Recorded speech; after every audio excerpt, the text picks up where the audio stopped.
নমস্কার। আপনি কি জানেন রামায়ণ এবং মহাভারত একে অপরের সঙ্গে সংযুক্ত? প্রভু শ্রীরামচন্দ্র কখনো ছলনার আশ্রয় নেননি, শুধুমাত্র একবার ছাড়া। তখন বালি এবং সুগ্রীবের যুদ্ধ হচ্ছিল।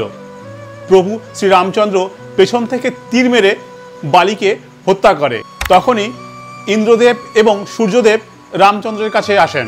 দুজনেই বলেন, প্রভু, এ আপনি কি করলেন? আপনি আমাদের প্ল্যান পুরো ভেস্তে দিলেন। তখনই রামচন্দ্র জানতে পারলেন বালি ছিল ইন্দ্রের খেলোয়াড় আর সুগ্রীব ছিল সূর্যের, এবং বালির জেতা নিশ্চিত ছিল।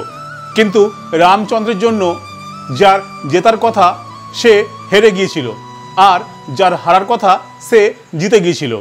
পরের জন্মে প্রভু শ্রীরামচন্দ্র শ্রীকৃষ্ণ রূপে জন্ম নিলেন। শুরু হলো মহাভারত।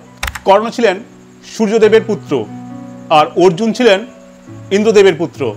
এবার বিষ্ণু অবতার শ্রীকৃষ্ণ ইন্দ্রপুত্র অর্জুনের সাথ দেন এবং সূর্যপুত্র কর্ণকে পরাজিত করেন। যুদ্ধ শেষে শ্রীকৃষ্ণ বলেন, পূর্বজন্মে আমি যে ভুল করেছিলাম আজ তার প্রায়শ্চিত্ত করলাম।